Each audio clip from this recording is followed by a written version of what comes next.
Boa tarde, irmãos. Vamos dar início a mais um culto, nosso culto dominical da tarde. Vamos ficar em pé e vamos adorar o nosso Deus, cantando: Aqui viemos te adorar, ó Cristo, e proclamar o teu poder.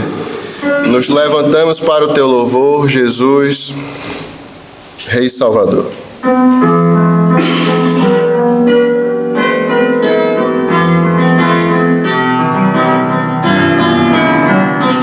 Cantemos. Aqui viemos te adorar, ó Cristo, e proclamar o teu poder. Nos levantamos para o teu louvor, Jesus, Senhor, Rei Salvador. Aqui viemos por amor, ó Cristo, aceita nossa adoração, que as nossas vidas no teu altar confirmem nossa oração. Muito bem. O próximo cântico é um cântico novo. Gostaria muito que os irmãos aprendessem. São duas estrofes e tem o estribilho, no caso, né? A gente canta a primeira e os irmãos vão tentando a partir da segunda. Aí, muito bem. Vamos lá, então.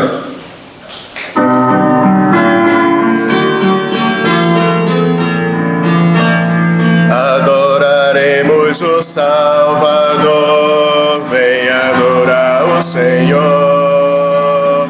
Força e poder, luz e prazer, vem adorar, adore a Deus, maravilhoso e grande é, vem adorar o Senhor.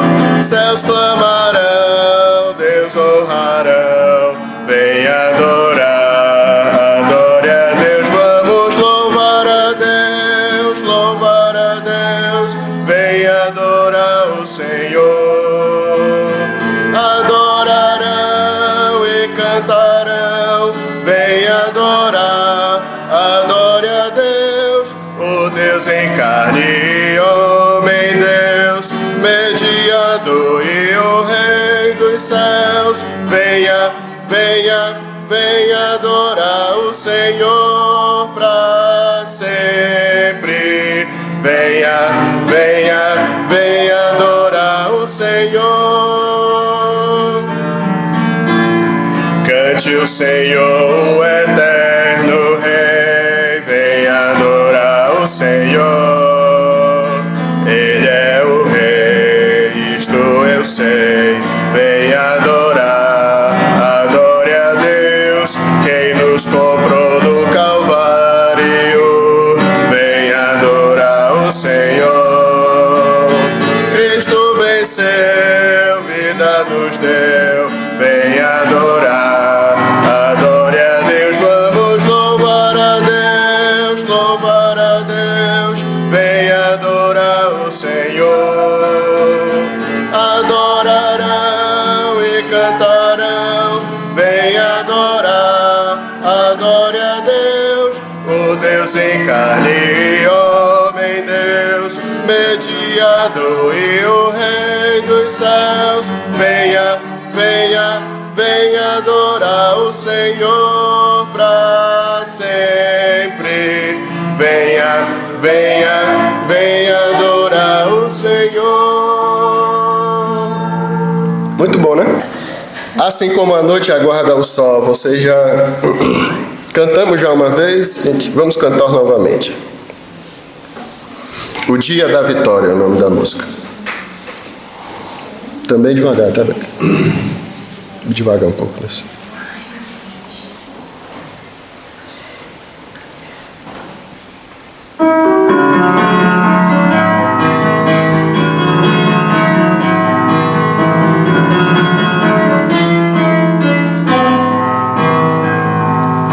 Assim como a noite aguarda o sol, como a brisa sonha um dia soprar, seca espera a chuva, como o rio anseia pelo mar. Eu desejo tanto ver o dia chegar, o dia da vitória em que virá meu Salvador. Sim, Jesus Cristo, Senhor, virá nas nuvens para me levar. Se tornará verdade tudo o que eu sempre sonhei. Tristezas eu não mais terei, e toda lágrima do meu olhar Ele enxugará. Braços levantados, livres do mal, igualdade e justiça haverá. Já não mais haverá morte ou guerra, novo céu e uma nova terra. Eu desejo tanto ver o dia chegar, o dia da vitória em que virá meu Salvador. Sim, Jesus Cristo, Senhor, virá nas nuvens para me levar. Se tornará verdade tudo o que eu sempre sonhei. Tristezas eu não mais terei, e toda lágrima do meu olhar. O dia da vitória, o dia da vitória em que virá meu Salvador. Sim, Jesus Cristo, Senhor, virá nas nuvens para me levar. Se tornará verdade tudo o que eu sempre sonhei. Tristezas eu não mais terei, e toda lágrima do meu olhar Ele enxugará. Amém. Oremos. Senhor Deus, obrigado por tuas bênçãos, teu cuidado para conosco. Te agradecemos porque temos esse privilégio de chamarmos um Deus tão poderoso, tão santo, Senhor, de Pai. Obrigado porque podemos estar na tua presença, até te adorando, te louvando, Senhor, te bendizendo, e pedimos que o Senhor possa mesmo nos abençoar enquanto estamos em tua presença, ouvindo também a tua palavra. Abençoa o pastor Elias, que vai trazer mesmo a mensagem, e que possamos ser mesmo edificados e crescermos cada vez mais na graça e no conhecimento do nosso Senhor Deus. Em nome de Jesus. Amém. Podem sentar. Irmãos, vamos dar só os avisos.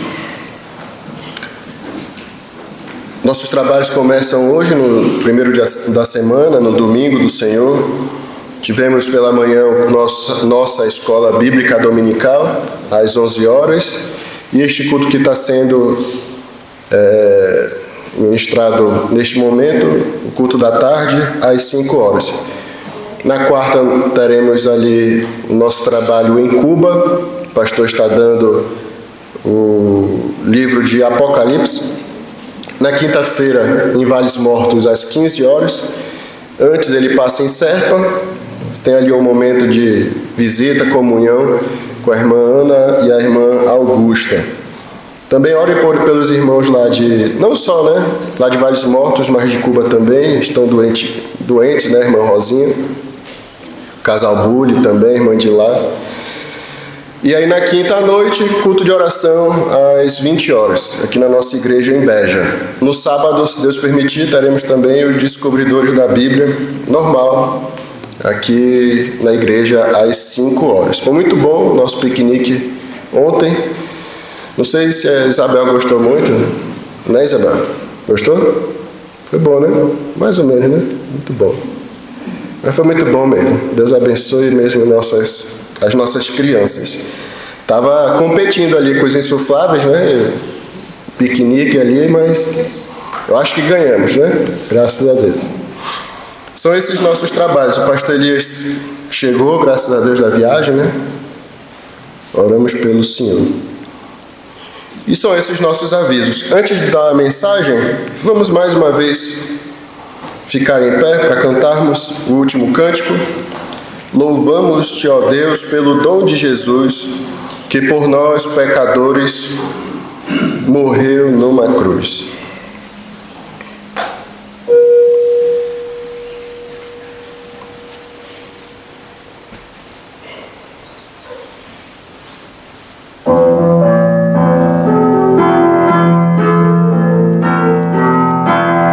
Louvamos-te, ó Deus, pelo dom de Jesus, que por nós pecadores foi morto numa cruz. Aleluia, toda glória te rendemos, Senhor. Se é digna tua graça de todo louvor. Louvamos-te a ti, ó Cordeiro de Deus. Foste morto, mas vives eterno nos céus. Aleluia, toda glória te rendemos, Senhor. Se é digna tua graça de todo louvor. Louvamos-te, ó Deus, pelo Espírito da luz, que brilha nas trevas e a Cristo conduz. Aleluia, toda glória te rendemos, Senhor. Se é digna tua graça de todo louvor. Concede-nos mais do celeste fervor e domina-nos sempre por teu grande amor. Aleluia, tua glória, Senhor. Se é digna tua graça de todo louvor. Pastor Elias, Deus abençoe.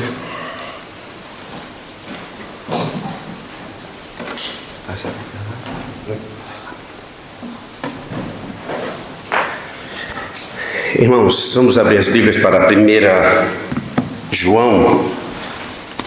Enquanto os irmãos vão abrindo aí a Bíblia para 1 João, capítulo 2. Só agradecendo aos irmãos as orações, foi tudo bem na viagem, graças a Deus.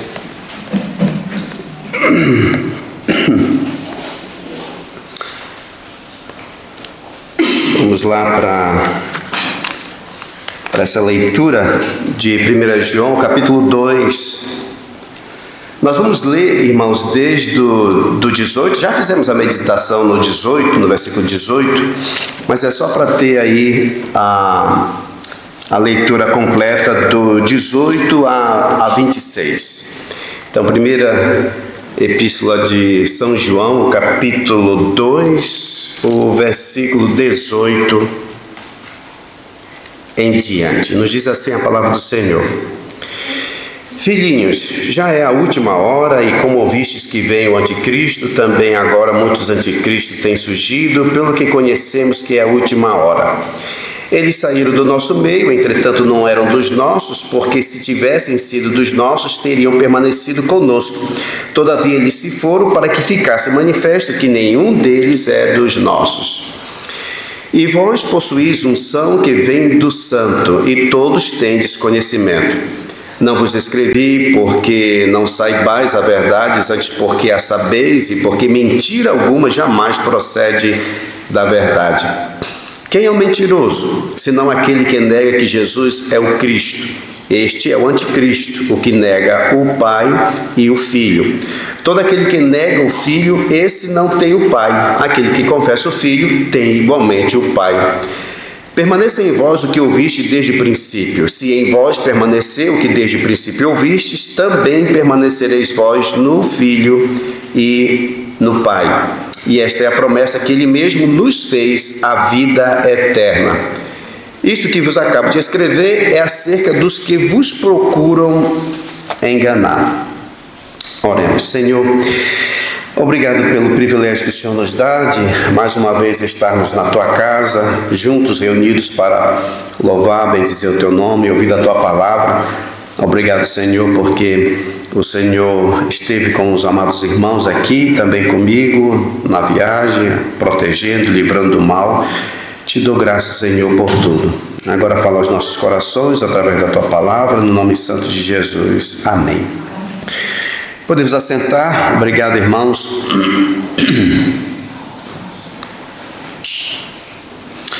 Muito bem, então nós já meditamos, irmãos, nesse versículo 18 e também no versículo 19. Aprendemos algumas coisas aí nesses versículos, né?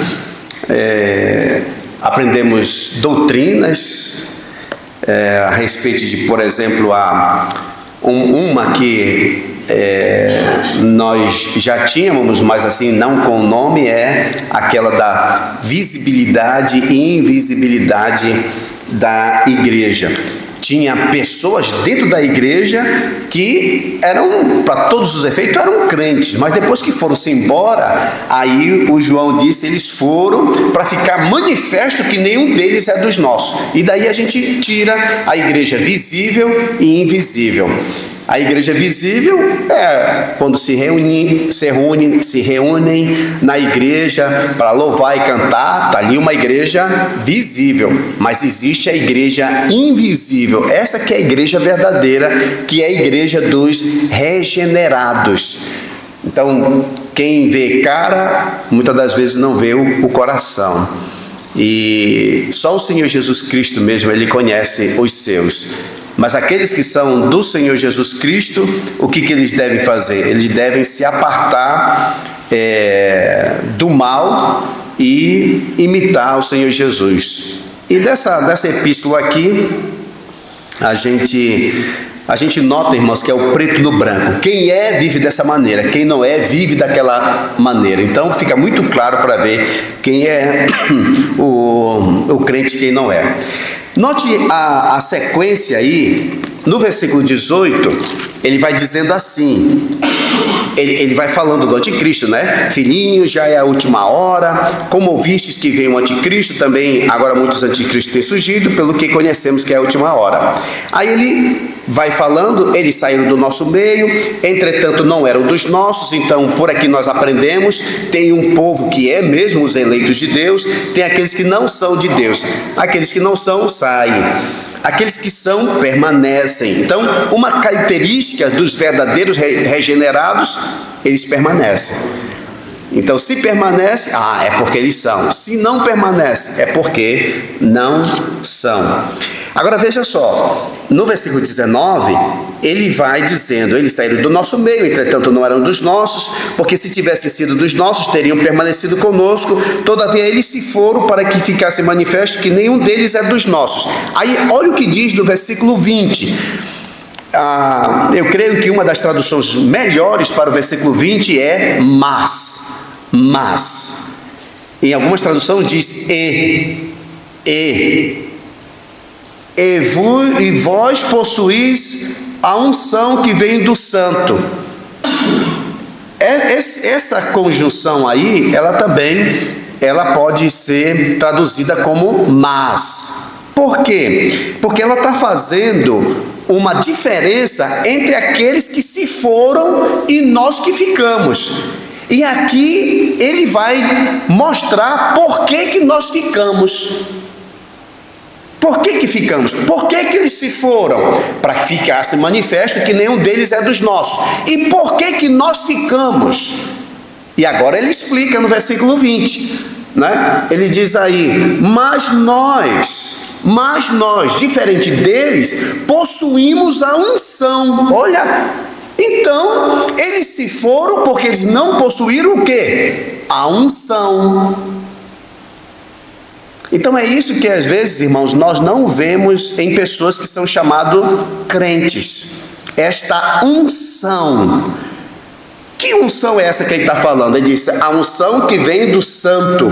Ora, a gente sabe que vem do santo. Muitas vezes ele chama Jesus Cristo de o santo, né? Mas essa unção é óbvio que é do Espírito Santo.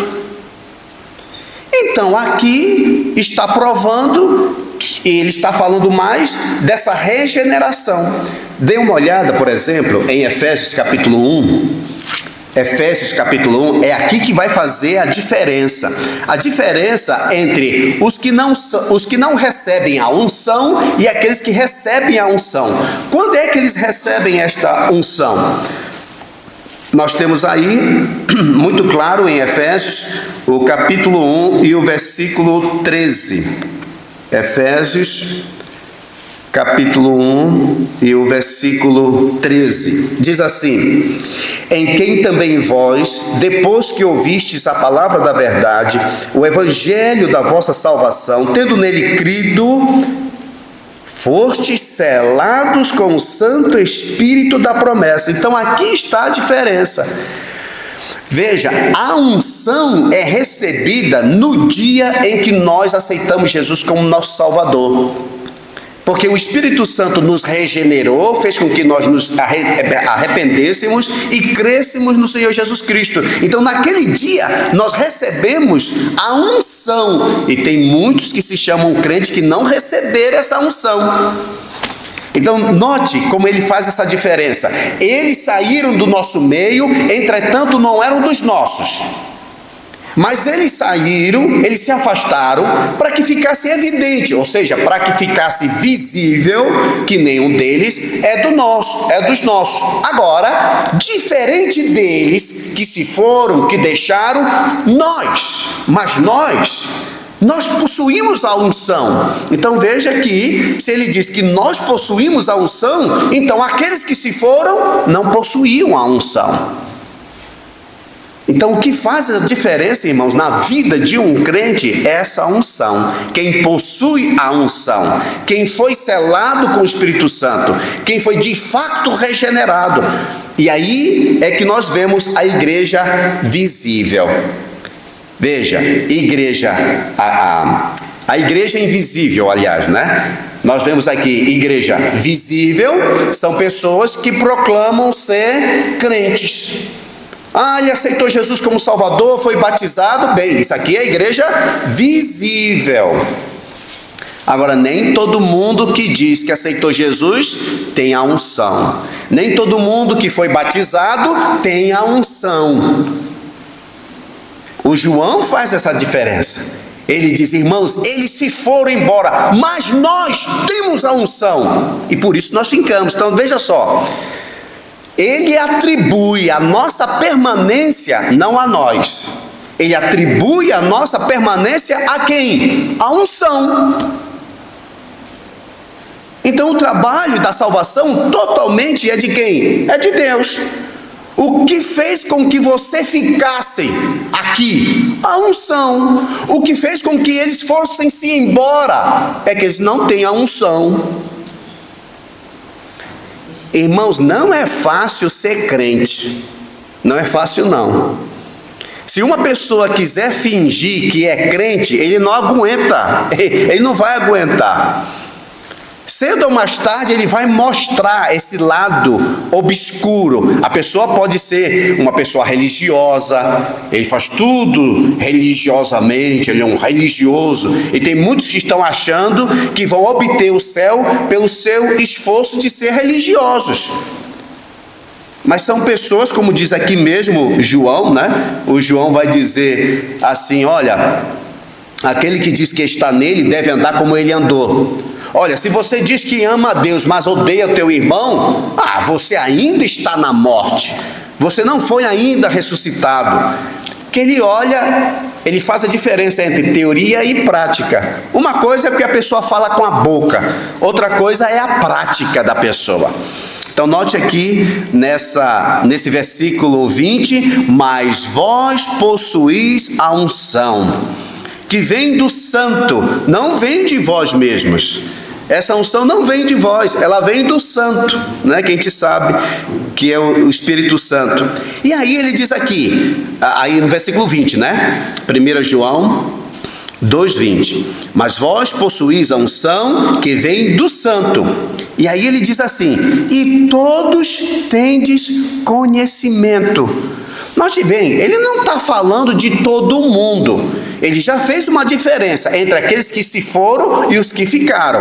Estes ficaram porque eles têm a unção. Então, estes que têm unção, eles têm conhecimento. Quem são então todos tendes conhecimento? Os que têm a unção. Quem não tem essa unção, não tem esse conhecimento. A verdade, irmãos, do Evangelho, ela é conhecida pelos crentes. E isto graças, é claro, à ação do Espírito Santo. Daí a razão por que no período da grande tribulação, os que têm a unção não vão ser enganados. Por que eles não vão ser enganados? Porque a unção que está dentro dele, o Espírito Santo que está dentro deles, faz com que eles saibam distinguir a mentira da verdade. Veja aí o versículo 21, né? 1 João 2:21. Não vos escrevi porque não saibais a verdade, antes porque a sabeis, porque mentira alguma jamais procede da verdade. Então, irmãos, o que a gente também vê, aquilo que Jesus Cristo falou lá em Mateus 24, agora que a gente começa a entender o porquê que os eleitos da tribulação não seguirão o anticristo. Não vão seguir esta mentira. Você pode olhar no capítulo 24. Diz assim: porque surgirão, Mateus 24, porque surgirão falsos cristos e falsos profetas, operando grandes sinais e prodígios. Então imagine, no tempo da grande tribulação, vai aparecer falsos profetas, falsos cristos, pessoas realizando, ele diz aqui, grandes sinais e prodígios. Então vai levar muitas pessoas a querer acreditar. Porque o ser humano, irmãos, ele tem uma atração pelo sobrenatural. A gente fica assim, admirado com o sobrenatural. Por exemplo, você pode até dizer que, não, eu não gosto disso. Mas quando você vai ver um mágico, já viu um mágico? Imagine, você está ali, é claro que aquilo ali tudo são truques, tá? Aquilo lá são truques. Mas você vê, o homem está passando em frente a uma loja, está aí a vidraçaria da loja, ele pega uma carta, ele sopra e joga, e a carta aparece do outro lado do vidro. Como que a carta atravessou? Ou ele tem uma cartola, e aí ele pega, coloca uma carta, vira de um lado, vira de outro. Aí agora ele pega e tira um coelho. Aí você fica, mas da onde veio esse coelho? Você não fica admirado? Não fica admirado? Você fica admirado. E você fica assim, rapaz, mas que coisa! Mas olha isso! Que habilidade! Isso, irmão, chama a nossa atenção. Então Jesus Cristo está dizendo que naquele tempo vai aparecer, versículo 24, né? Falsos cristos, falsos profetas, operando grandes sinais e prodígios. Aí olha o que ele diz aí, no versículo 24. Para enganar, agora ele diz assim, se possível, quem? Os próprios eleitos. Pergunta é possível? Não. Por que não é impossível enganar os eleitos? Porque eles possuem o quê? A unção. Irmãos, os eleitos só não vão ser enganados na grande tribulação por causa do Espírito Santo que está dentro deles.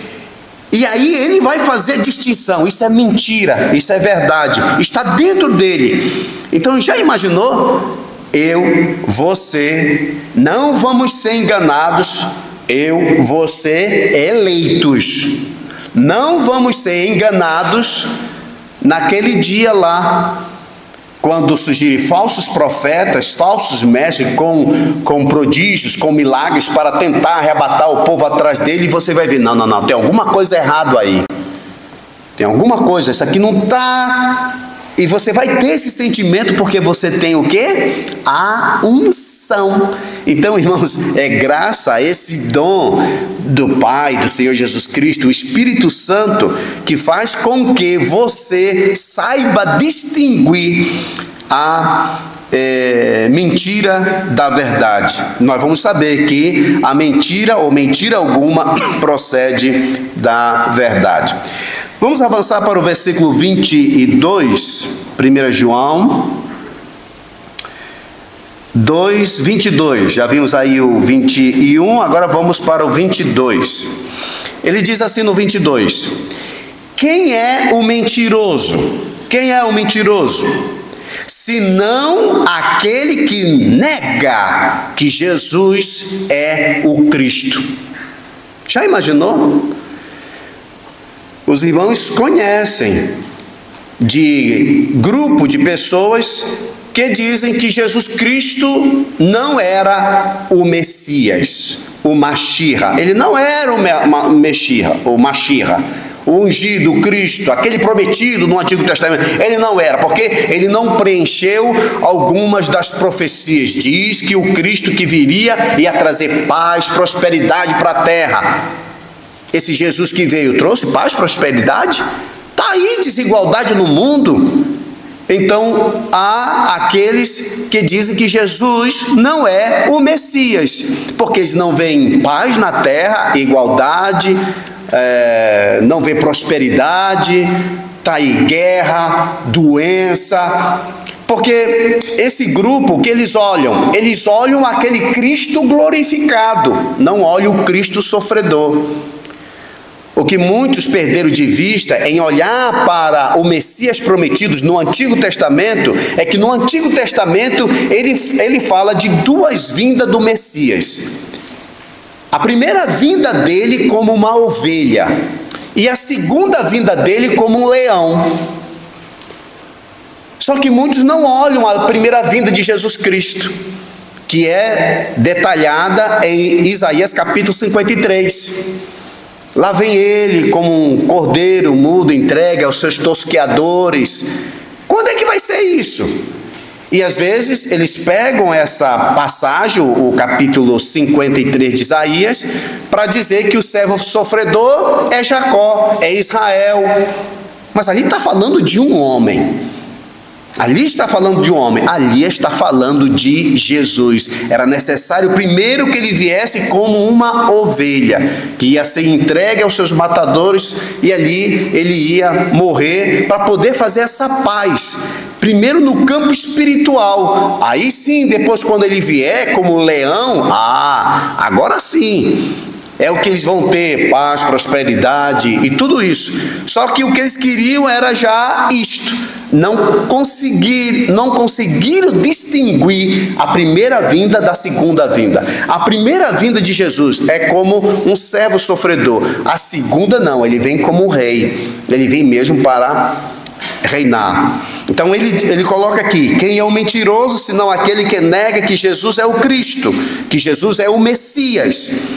Este é o anticristo. Note bem, a palavra anticristo sempre significa em lugar de Cristo ou contra Cristo, tá? Aí ele diz: o que nega o Pai e o Filho. Note bem, irmãos, e aqui é uma coisa bem interessante.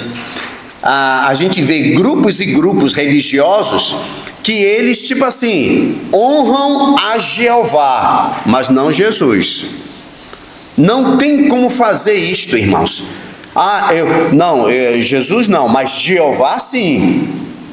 O Jesus sim, Jeová não. Não existe isso, irmãos. Ele diz aqui bem claro, versículo 23: todo aquele que nega o Filho, esse não tem o Pai. Isso aqui é bem interessante. Aquele que nega o Filho não tem o Pai. Irmão, se eu negar que o Filho, é negar que Jesus Cristo, que Jesus é o Messias, é negar que Jesus Cristo é Deus. Então, se eu nego, eu não tenho Pai. Então, os irmãos conhecem religiões que eles só querem o Pai, mas não o Filho. Ele diz bem claro aqui: todo aquele que nega o Filho, esse não tem o Pai. Esse não tem o Pai. Aquele que confessa o Filho tem igualmente o Pai. Então veja só, toda aquela religião que tem em honra Jeová, o Deus, o Pai, o Criador do céu e da terra, mas não leva em consideração Jesus, irmãos, não vai para o céu, tá? Está bem claro aqui, não vai para o céu. É uma pessoa religiosa, ele é até um adorador de Deus, o Criador, mas não vai, irmãos, porque ele está dizendo bem claro: todo aquele que nega o Filho, esse não tem o Pai. Aquele que confessa o Filho tem igualmente o Pai. O próprio Senhor Jesus Cristo, irmãos, ele disse lá em João, Evangelho de João, capítulo 14, e o versículo 6.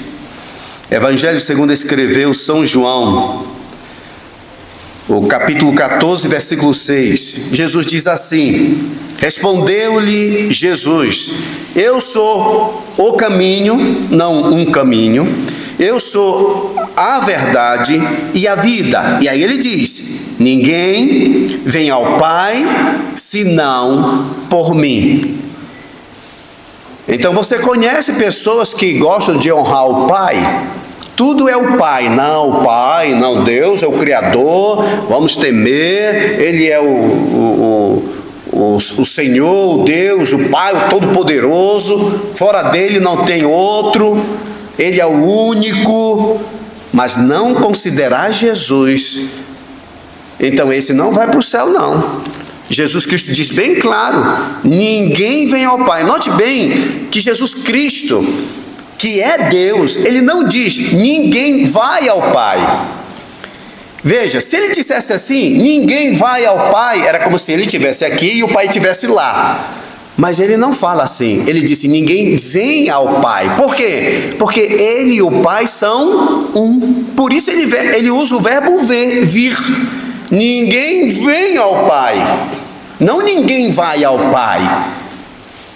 Ninguém vem ao Pai. Quando eu vou citar esse versículo, eu vou usar o verbo ir, porque eu não sou o Pai. Eu digo: olha, irmãos, ninguém vai ao Pai a não ser por Jesus.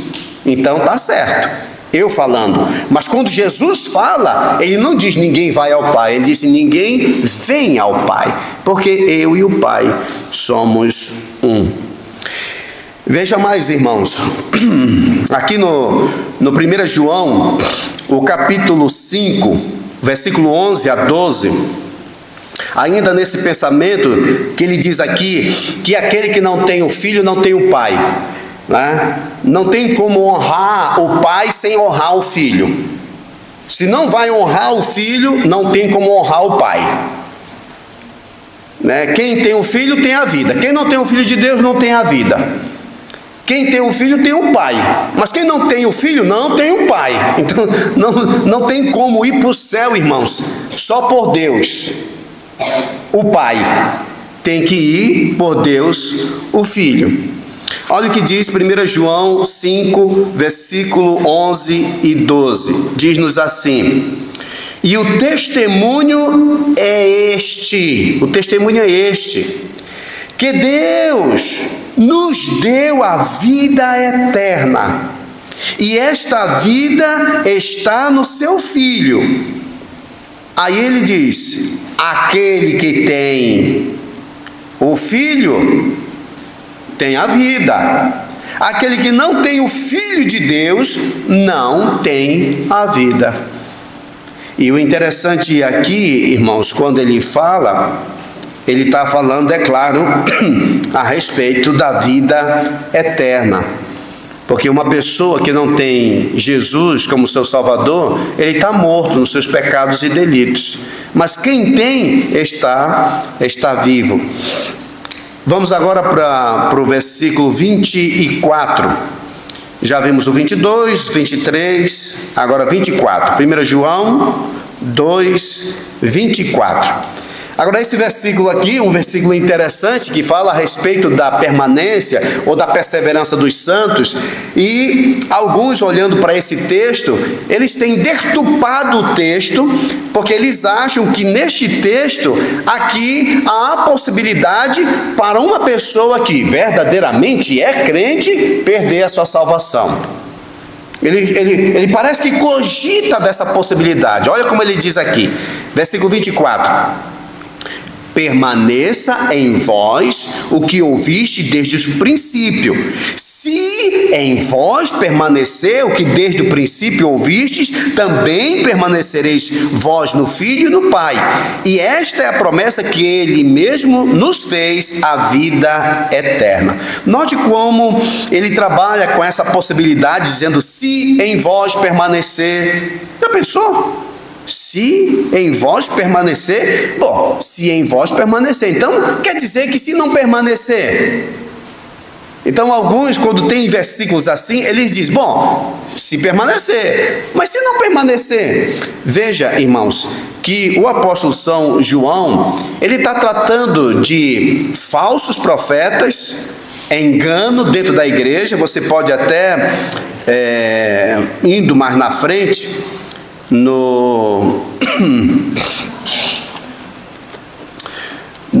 lá já no último, não é?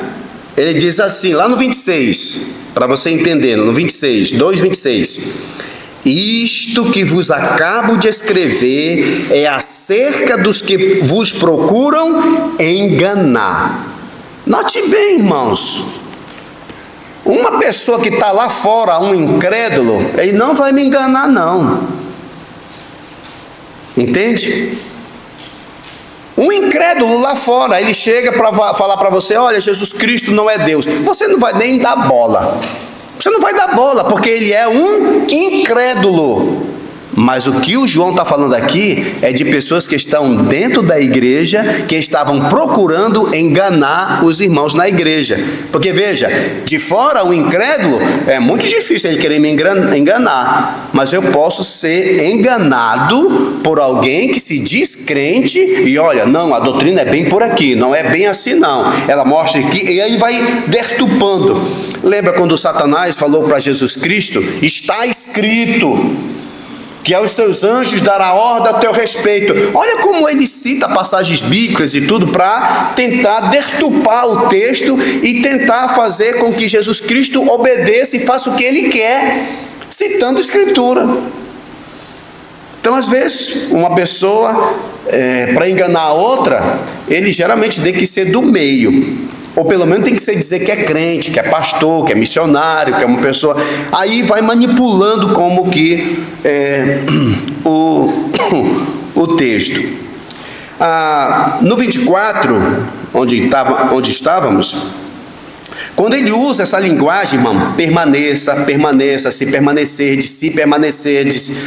Por quê? Porque aquele que tem unção é o que vai permanecer. Mas aquele que não vai permanecer vai sair. E por isso ele sempre usa esse tipo de linguagem. Olha, irmão, se vocês mesmo e tal, então vocês vão conseguir. Mas se vocês não fizerem, então vocês não vão conseguir. Não é que a pessoa tem a possibilidade de perder salvação. Porque ele está falando com igreja visível e invisível. E por isso que a linguagem dele é dessa maneira. Porque ele não sabe quem é a igreja verdadeira, ou a igreja invisível. Ele fala com todos. Mas ele tem na sua mente, aqui nesta igreja, tem irmãos que têm a unção e pessoas que se dizem irmãos que não têm a unção. E como é que eu vou saber disso? Pela perseverança. Se perseverar. Por isso que você vê no livro de Hebreus, por exemplo, lá em Hebreus capítulo 3, você sempre vê ele usando essa palavra se. Até nos evangelhos também, a gente vê nas parábolas, se aquele servo, quando o Senhor vier, achar ele fazendo dessa maneira, ele vai ganhar isso, isto e aquilo. Mas se esse mesmo servo não fizer isto, ele vai perder isso, isso e aquilo. Aí você vê, olha aí, é servo. E pode fazer, pode não fazer. Não, ele está falando com a igreja, visível e invisível. Os que são, vão fazer. Os que não são, não vão fazer. Olha o que ele diz aqui no capítulo 3, versículo 6. Diz assim, ó: Cristo, porém, como filho em sua casa. Aí olha como ele diz: a qual casa somos nós. Veja que ele já disse que somos nós. Somos nós. Ele está falando com uma igreja visível. Mas agora ele vai lançar o desafio para a igreja invisível. Irmãos, a casa somos nós aqui, somos nós. Deixa eu ser específico sobre que nós eu estou falando. Aí ele continua.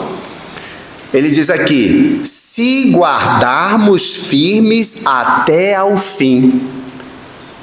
Nós somos casa hoje? Somos. Nós quem? Nós que guardamos até o fim. Então, se não guardou até o fim, você é a casa? Não, você não é a casa. Você só é casa se você guardar até o fim. Então note, você não vai até o fim para você ser a casa de Deus.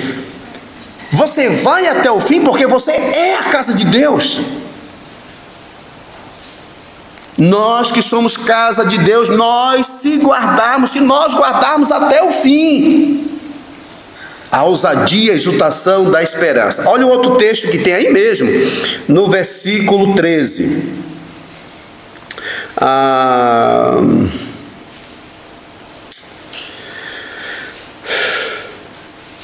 Não, é esse aqui. É o versículo 14. No 14. É a mesma linguagem, né? Olha o que ele diz aqui, ó. Versículo 14, ele diz assim: porque nos temos, lá vai, nos é a igreja visível. Estou falando com a igreja, não estou falando com o incrédulo lá fora, eu estou falando com os congregados. Mas dentro dos congregados, nem todo mundo é regenerado. Então ele diz: nos temos, irmãos, tornado participantes de Cristo. Note como ele já afirmou. Nos temos tornado participantes, somos participantes. Mas aí ele entra para a igreja invisível. E ele diz assim, versículo 14: se de fato guardarmos firmes até o fim. Por isso que tem, olha, aquele que permanecer até o fim será salvo. Aí você pergunta, olha aí, não, então você não pode dizer que é salvo hoje. Você primeiro tem que permanecer até o fim. Por isso que alguns dizem assim: bom, eu não sei se eu sou salvo, porque eu ainda não morri. Mas hoje, deixa eu ver, se eu morresse hoje, eu vou. Aí fica examinando a vida dele, né? Mas eu não sei amanhã, depois da manhã, pode ser que eu me desvie. Ele está falando aqui bem claro: nos temos tornado participantes de Cristo, já agora. Como é que eu sei que eu sou participante de Cristo? Se eu de fato guardar firme até o final. Lembra do Senhor Jesus Cristo? Eu já li essa passagem para os irmãos, do João capítulo 8, 31. Esse é o clássico, né? João 8, 31.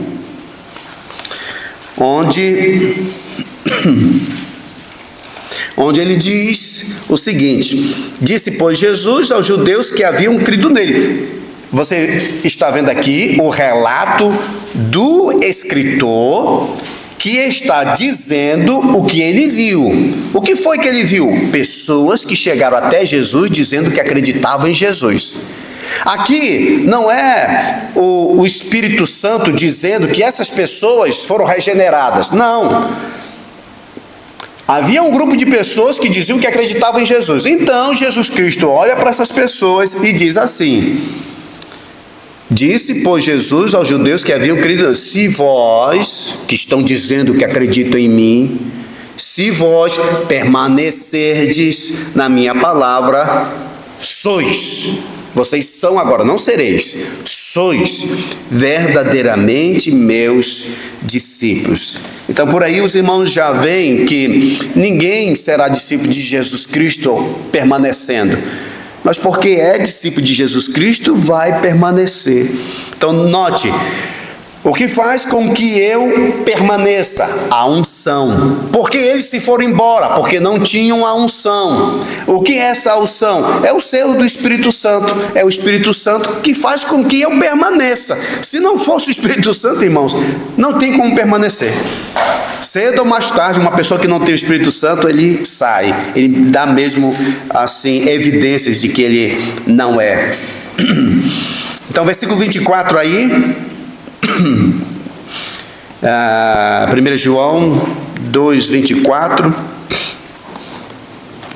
ele diz: permaneça em vós o que ouviste desde o princípio. Olha, isso aqui é muito interessante.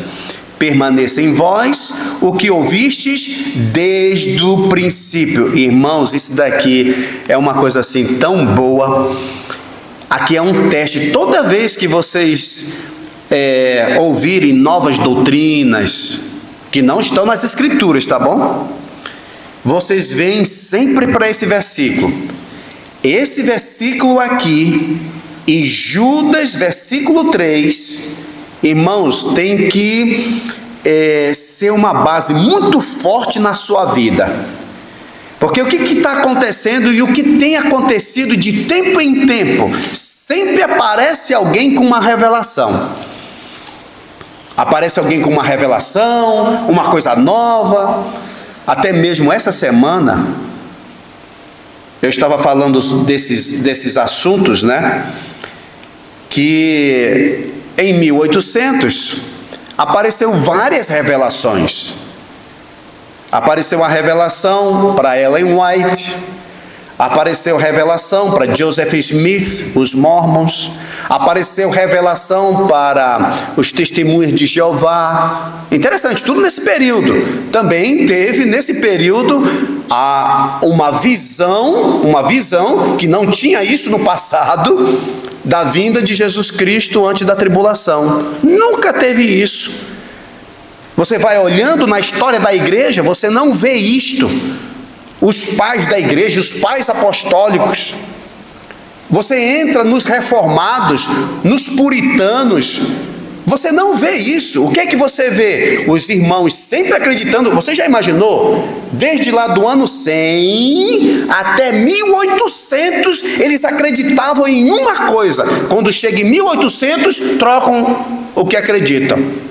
Aí essa semana, me diz o seguinte: não, pastor, o senhor tem que entender que Daniel profetizou que nos últimos tempos, olha a linguagem que usa, nos últimos tempos. Irmãos, nós começamos os últimos tempos com a chegada de Jesus. Nós vivemos nos últimos tempos, desde quando Jesus Cristo veio. Ele mesmo diz: nos últimos dias, na plenitude dos tempos, nós estamos vivendo nos últimos dias. Os últimos dias é desde a vinda de Jesus Cristo até a última vinda de Jesus, a próxima vinda de Jesus Cristo. Esse é o último dia, os últimos dias que estamos vivendo. Lembra, por exemplo, o Hebreus, aqui só para mostrar para os irmãos, Hebreus capítulo 1. Hebreus capítulo 1, olha a linguagem do escritor aos Hebreus, olha como ele diz, capítulo 1, versículo 1. Olha o que ele diz, olha o que ele fala aí. Diz assim: Hebreus foi mais ou menos escrito, vamos colocar onde? Na década de 50, de 60, antes da destruição do templo de Jerusalém. Hebreus foi escrito, né? Você quer colocar a data um pouco depois do ano 70? Eu acho que foi antes, mas quer colocar o ano 80, tá bom, mas está dentro do século I, não está? Está dentro do século I, do primeiro século. Olha o que ele diz, capítulo 1, versículo 1. Havendo Deus outrora falado muitas vezes e de muitas maneiras aos pais pelos profetas. Agora o que ele diz? 2. Nestes últimos dias. Epa! Último dia? Primeiro século, os últimos dias? E o que a gente está fazendo aqui ainda, irmãos? O que é que nós ainda estamos fazendo aqui? Se lá no primeiro século eram os últimos dias, nós estamos vivendo em que dias então? Se lá eram os últimos dias. Lembra quando no dia de Pentecoste, se você vai para Atos, no dia de Pentecoste, o apóstolo Pedro, ele, no capítulo 2, e o versículo 14, olha o que Pedro vai dizer. Atos 2,14. Então se levantou Pedro com os 11, erguendo a voz, advertiu-os nesses termos: varões, judeus e todos os habitantes de Jerusalém, tomai conhecimento disto e atentai nas minhas palavras. Estes homens não estão embriagados como vindes pensando, sendo esta a hora terceira do dia. Mas o que ocorre é o que foi dito por intermédio do profeta Joel. Profeta Joel, Antigo Testamento. Olha lá o que ele diz. E acontecerá nos últimos dias, diz o Senhor, que derramarei do meu Espírito. Irmãos, quando é que o Espírito Santo foi derramado sobre o seu povo? Nos últimos dias. Então eu pergunto para os irmãos, quando foi que nós começamos os últimos dias? Lá no primeiro século. E agora nós estamos em que tempo, irmãos? Qual é o tempo que nós estamos hoje? Qual é o tempo? O que é que tem depois de últimos dias? Ainda estamos, irmãos, nos últimos dias. Lá começou a época dos últimos dias e nós estamos vivendo ainda nesse período que é chamado de últimos dias. É muito longo, né, irmãos? Não é que é muito longo? Irmãos, essa é uma linguagem apocalíptica. Tem muita gente que quer entender tudo assim literal. Se você jogar isso aqui literal, eu pergunto, nós estamos vivendo em que época? Lá eram os últimos dias, e agora? Ele não disse a última década, o último século, o último milênio. Se ele dissesse o último milênio, ainda estava ruim o negócio. Por quê? Porque aquele milênio acabou no ano 1000. Jesus Cristo chegou ali no ano -2, -3 da era comum, da era cristã, chegou ao ano 1000. Então, já deveria ter acabado o mundo no ano 1000, mas não acabou. Estamos no ano 2000. Ele não disse estamos no último milênio. Pior, irmãos, ele disse estamos nos últimos dias. Então você vê que essa é uma linguagem apocalíptica. Nós estamos vivendo nos últimos dias. Quando foi que os últimos dias começaram? Lá, quando Jesus Cristo veio a este mundo. Então, se lá está no princípio, nós estamos nas rebarbas, né? Já estamos bem no finalzinho mesmo assim dos últimos dias. Mas é interessante, aí voltando, isso aí foi só para explicar para os irmãos, né? Essa questão assim de últimos dias que começa lá na época de Jesus.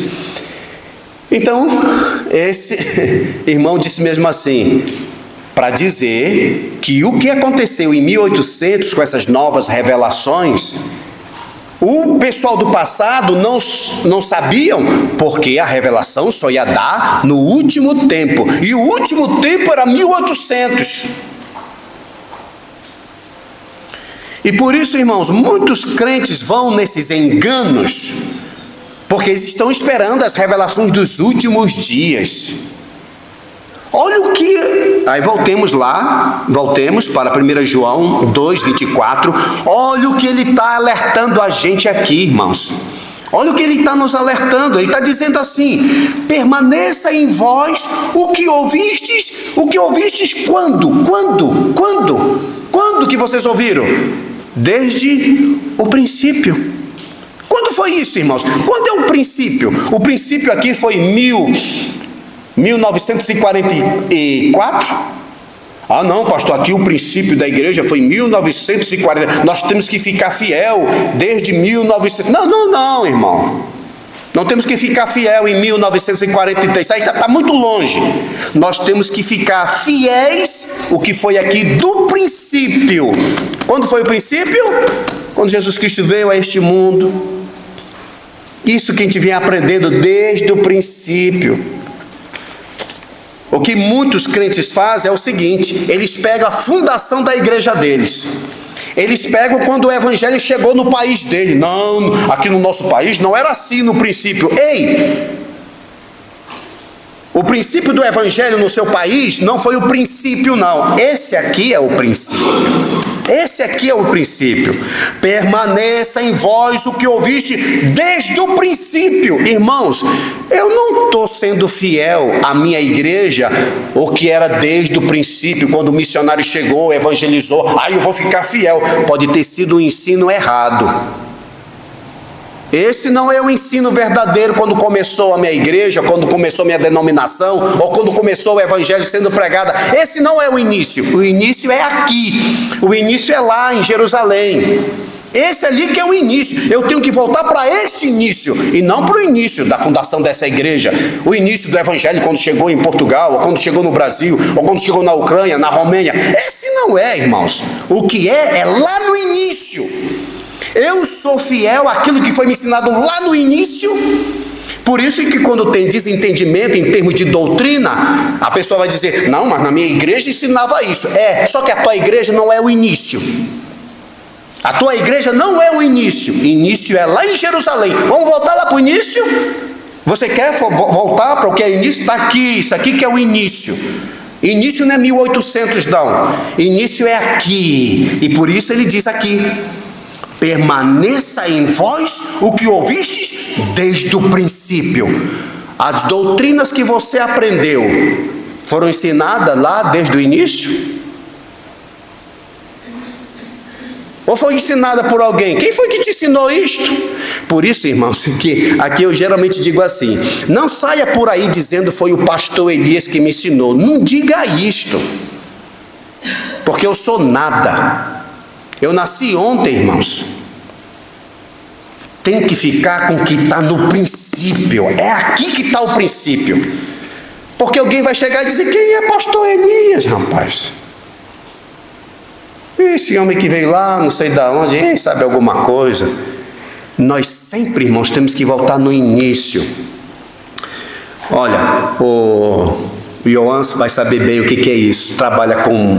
O pastor Janda também. Trabalha com madeira, com ferro, o que for, né? Nós estávamos fazendo aí embaixo, com o Ioan, né? O piso e tal. Aí ele dizia: corte aí, pastor. Eu obedeci o homem, né? O homem é experiente.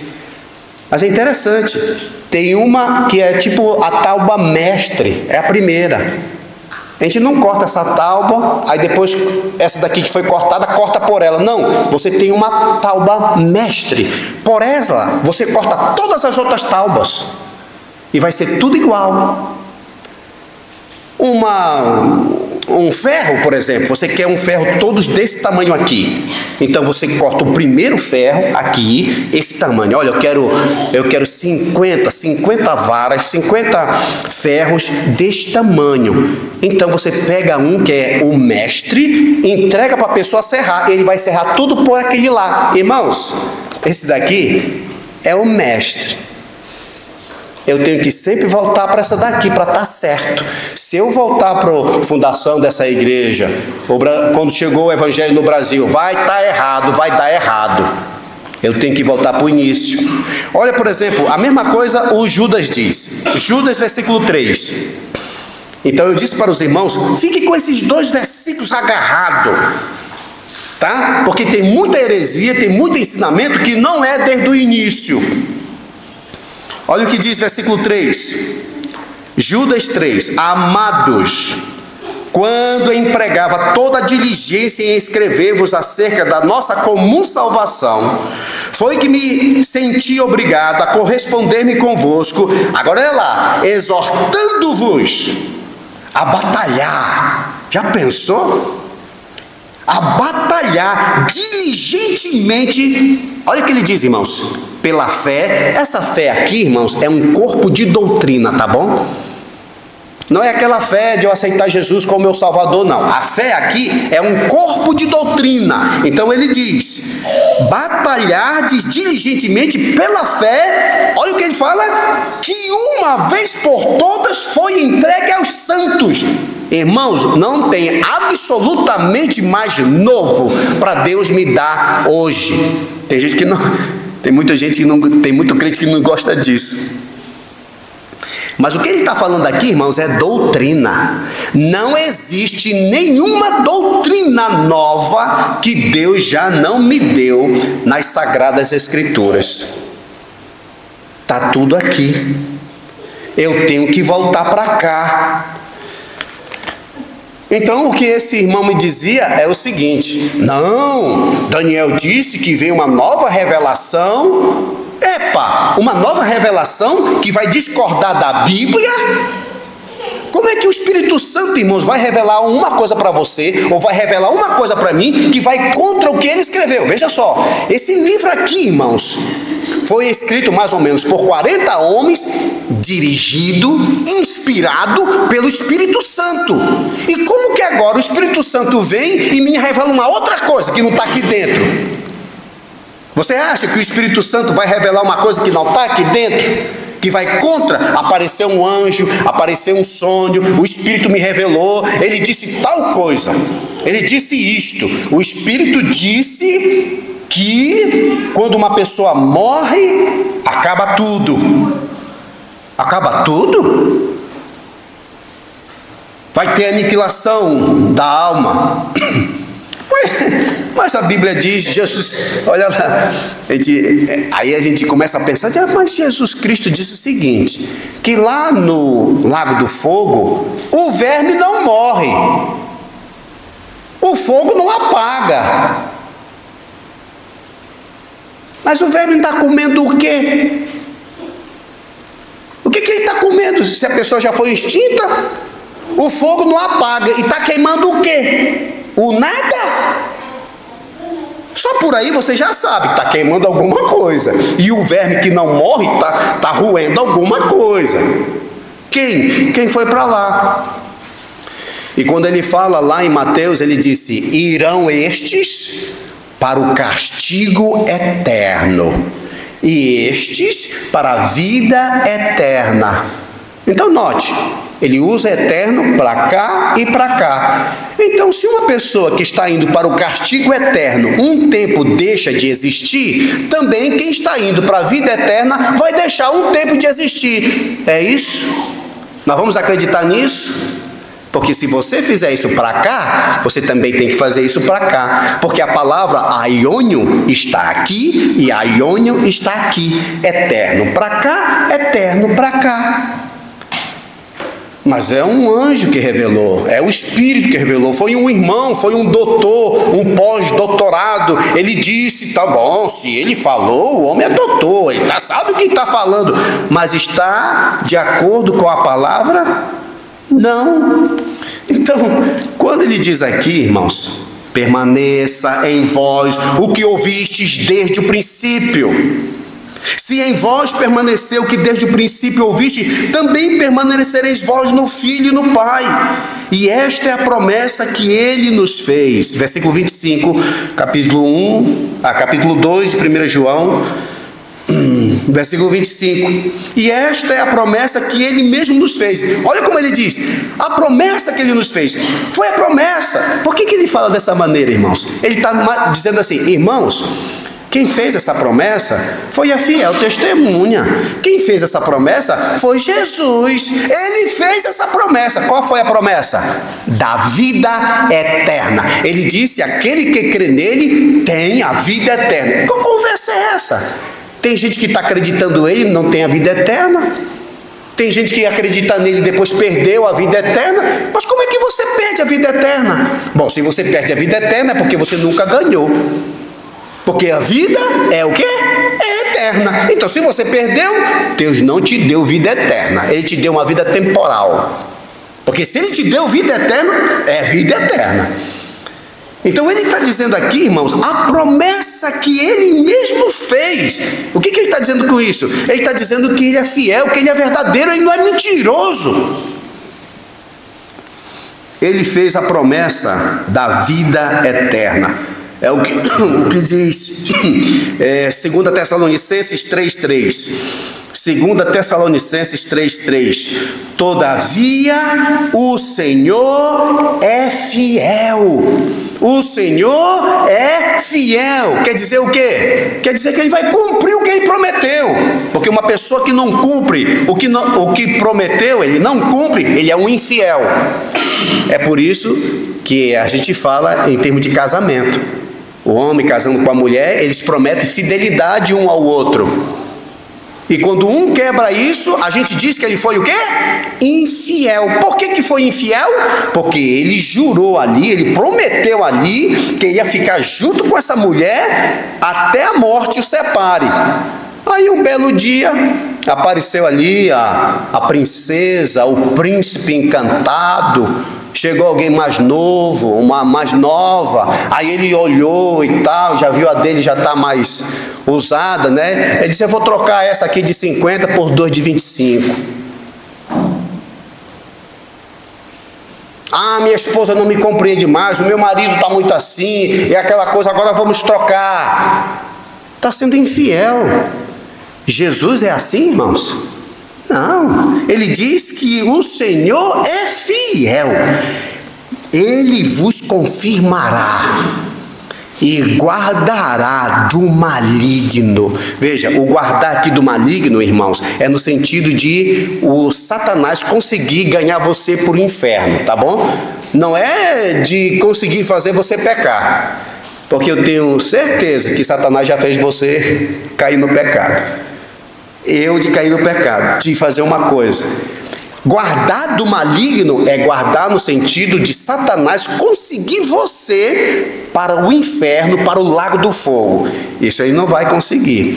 Ele pode às vezes usar a tua boca, ele pode às vezes usar a tua maneira, a tua ação, fazer com que você caia em um determinado pecado, mas não conseguir você eternamente para o lago do fogo. Isso ele não pode. Por que não? Porque Jesus Cristo disse que vai nos confirmar. Irmãos, a minha confiança de ir até o final da minha vida seguindo a Jesus não está em mim. Porque eu sou carne, eu sou fraco, eu não estou confiando em mim não. Eu confio em Jesus, que Ele vai me segurar, que Ele vai me firmar. É o que está dizendo aqui. Todavia o Senhor é fiel. Ele vos confirmará e guardará do maligno. Mais uma vez, irmãos, isso aqui é o que? Preservação dos santos. Eu sou salvo, continuarei salvo e irei para o céu, porque Jesus é o que? Fiel. Ele vai me confirmar, Ele vai me guardar do maligno, assim como todos aqueles que têm o quê? A unção. Quem tem a unção, Ele vai confirmar. Quem não tem a unção, cedo ou mais tarde vai-se embora. Amém? Vamos orar? Senhor Deus, obrigado pela Tua palavra. Obrigado, Senhor, por essa epístola tão maravilhosa. Nos ajuda, Senhor, nos perdoa os pecados, perdoa mesmo, Senhor, quando vacilamos, caímos. Oh, nos ajuda, Senhor. Obrigado porque o Senhor é fiel, o Senhor permanece fiel. O Senhor nos guarda, nos livra mesmo, Senhor, de nos perdermos. É só o Senhor que tem esse poder. Obrigado pela unção que temos, que é o Espírito Santo, o selo da promessa. Leva-nos, Senhor, aos nossos lares, na Tua paz, no Teu santo e bendito Espírito, nós oramos. Amém. Obrigado, irmãos. Deus abençoe.